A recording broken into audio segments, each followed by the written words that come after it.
Hello दोस्तों, आज 7 Feb 2026 और मैं आपका होस्ट एहसान फ्रॉम फिन ज्ञान विद एहसान। तो शुरू करते हैं ग्लोबल मार्केट से कि ग्लोबली क्या हाल रहा स्टॉक मार्केट का। सबसे पहले बात करते हैं यूएस की, जहां पे हमने देखा कि कल बहुत अच्छा उछाल आया था पूरे स्टॉक मार्केट में। हर एक सेक्टर ग्रीन था, ऑलमोस्ट हर एक स्टॉक ग्रीन था, और ग्रीन ही नहीं था, बहुत अच्छा और बड़ा उछाल आया था। अगर हम ओवरऑल सेक्टर्स की बात करें तो डाउ जोन्स अप्रॉक्सीमेटली 2.47% बढ़ा था जहां पे क्लोज हुआ। S&P 500 अराउंड 2% पे क्लोज हुआ। नेस्डैक जो है 2.18% पे बंद हुआ, और स्मॉल कैप इंडेक्स तो 3.5% बढ़ा था। और ओवरऑल में जो वहाँ का विक्स है या फेयर इंडेक्स है वो परसों बढ़ा था 20% से, और कल वो ड्रॉप हो गया अराउंड बाई 18.5%। मतलब फेयर इंडेक्स अब खत्म है, वहाँ का विक्स अराउंड 17.76 है। डैट मीन्स के लोग डरे हुए नहीं है और ना ही मस्ती में है। बिलो 10 का विक्स जब होता है लोग मस्ती में रहते हैं, तो कुछ भी हो सकता है। और जब विक्स 25 क्रॉस कर जाता है तो हम बोलते हैं लोग डरे हुए हैं, फेयर इंडेक्स हाई है। अब यहाँ पे एक और चीज़ हो गई कि स्टॉक्स जो हैं बहुत अच्छे थे। एनवीडिया इतने में एक बड़ा सा ग्रोथ दे दिया, 7% से ऊपर का, अराउंड 8% भी टच करा था और करीब करीब 7.7 पे बंद हुआ था। क्यों ऐसा हुआ एनवीडिया के साथ? क्योंकि जेनसेन हुआंग ने बोल दिया कि हम $850 बिलियन का यहाँ पे एक बड़ा बिल्ड आउट करने वाले हैं। इस चीज़ से कैपेक्स तो इसका बढ़ गया और S&P 500 as well as Nasdaq भी बढ़ गया, लेकिन वो AI बबल का फेयर फिर से आने लगा। अब जिसको फेयर में जीना है वो तो फेयर में जिएगा, और जिसको एंटिसिपेशन में जीना है उनके लिए ऐसी न्यूज़ हमेशा ही बहुत अच्छी रहती है। तो पहली बार ऑल टाइम हाई जो मारा है S&P 500 ने, इसने पहली बार 50,115 का आंकड़ा क्रॉस किया है। तो इस बात पे वहां के प्रेसिडेंट डोनाल्ड ट्रंप ने क्या ट्वीट में लिखा कि हम मेरी टर्म खत्म होने तक इसको 1 लाख क्रॉस कराएंगे। तो he was very enthusiastic about the stock market. काश इंडिया में भी हमारे प्राइम मिनिस्टर या हमारे मंत्रियों में से कोई ऐसा कुछ बोलता स्टॉक मार्केट को लेके। यहाँ पे सिर्फ बाकी चीज़ों को लेके भाषणबाजी होती है। तो वहीं पे अगर हम अर्जेंटीना का MSCI देखें तो उसने भी अप्रॉक्सीमेटली 2% का ग्रोथ दिखाया था, और अगर हम चाइना को देखें तो 3% से ज़्यादा का ग्रोथ आया था। इसके बाद बात करते हैं हम क्रिप्टो की। कल बिटकॉइन ने बहुत अच्छा ग्रोथ दिया, अप्रॉक्सीमेटली 10% का ग्रोथ दिया। जहां ये 62-63 पे होवर कर रहा था समवेयर, अब ये $70,000 पे ऑलमोस्ट पहुंच चुका है। कोई खतरनाक न्यूज़ नहीं आई, it was completely positive anticipation regarding the crypto and others. कल रात की बात करें तो गोल्ड और सिल्वर अप्रॉक्सीमेटली यूएस में देखें तो 3.5-4% का ग्रोथ दिया था उन्होंने।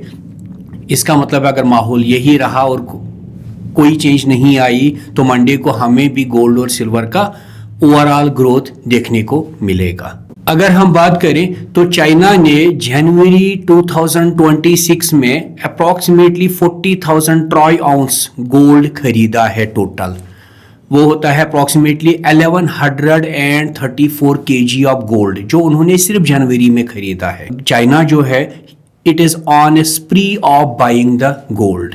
और वहीं पे बात करें इंडिया में तो पिछले साल 2025 में जनवरी में जहां पे लोगों ने डिजिटल गोल्ड खरीदा था 750 करोड़ रुपीस का, और वही अक्टूबर आते आते नवंबर आते आते अप्रॉक्सीमेटली 2400 करोड़ पहुंच गया था, और आज के दिन अप्रॉक्सीमेटली 3000 करोड़ पहुंच चुका है। मतलब डिजिटल गोल्ड का डिमांड बहुत ज़्यादा आया है इंडिया में। तो गोल्ड से मेरे को याद आता है इंडियन गवर्नमेंट ने यूनियन बजट जो प्रेजेंट करा था उसके बाद एक नई बात हमें सुनाई कि सॉवरेन गोल्ड बॉन्ड्स भी टैक्सेबल है।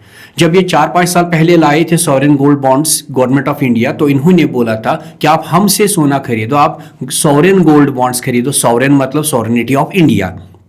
आप टैक्सेबल नहीं हो। अगर आप मैच्योरिटी के बाद बेचते हो, या मैच्योरिटी आप कहाँ से ला सकते हो, 4 या 5 ईयर्स के बाद से। तो लोगों ने खरीदना शुरू किया और उतने में उन्होंने लास्ट ईयर एक नई अनाउंसमेंट कर दी, क्योंकि इंपोर्ट्स का ड्यूटी हमने नहीं लगाया था, अब हम इंपोर्ट ड्यूटी भी लगाएंगे। ये कस्टमर्स के साथ सीधा सीधा एक धोखा था। अब इस यूनियन बजट में उन्होंने क्या बोला कि अगर आपने सॉवरेन गोल्ड बॉन्ड्स आरबीआई से खरीदा है, गवर्नमेंट ऑफ इंडिया से खरीदा है, तो जाके आपको टैक्स का एग्जेम्प्ट मिलेगा। लेकिन वो भी कब मिलेगा, अगर आप उसको बराबर मैच्योरिटी तक रखते हो, उसके बाद ही। दैट मीन्स अगर आपने कहीं और से उनके कहने पे किसी फिनटेक प्लेटफॉर्म से यहां से वहां से गोल्ड खरीदा है, सॉवरेन गोल्ड खरीदा है, क्योंकि सॉवरेन गोल्ड में आप गोल्ड नहीं खरीदते, बॉन्ड खरीदते हैं, आपने कहीं और से खरीदा है, तो उस पे आपको टैक्स एग्जम्पशन नहीं मिलेगा, आपको नॉर्मल एलटीसीजी वगैरह का टैक्स लगेगा। और मैं इसको प्लेन एंड सिंपल यही कहूंगा कि ये कस्टमर्स के साथ, ये देशवासियों के साथ एक धोखा है। It should have been discussed very early, क्योंकि लोगों ने अपने पैसे लगा रखे हैं। अभी अभी गवर्नमेंट अभी गोल्ड गिरा है और आप इतने में हमें बोलते हो कि नहीं, अब आप टैक्सेबल हो। It should have been clear to the customers in advance. तो अगर हम इंडियन स्टॉक मार्केट की बात करें कि लास्ट पूरा वीक इसने क्या चेंजेस दिखाई, मतलब कि हमें कितना ग्रोथ या कितना डाउन ग्रोथ दिखाया, तो निफ्टी 50 ने अप्रॉक्सीमेटली 0.2% का ग्रोथ दिखाया। 0.2% मतलब it is almost negligible. Nifty bank ने 0.09 का, निफ्टी मिड कैप डाउन ही रहा, सेंसेक्स ने 0.3%, एटसेट्रा एटसेट्रा। तो मतलब कि अप्रॉक्सीमेटली सबके सब मिड कैप को छोड़ के पॉजिटिव में ही क्लोज हुए। ये ब्रॉडर इंडेक्सेस की बात कर रहा हूं, मैं सेक्टर वाइज नहीं जा रहा हूं। तो दोस्तों मिलते हैं न्यूज़ के साथ मंडे को 6 से 7 बजे के बीच में। तब तक खुश रहिए, सब्सक्राइब करिए मेरी चैनल को और फॉलो करिए मुझे हर एक सोशल मीडिया चैनल पे, और बेल आइकन प्रेस करना मत भूलिएगा, सो डैट आपको करंट अफेयर्स स्टॉक मार्केट के मिलते रहें। Thank you.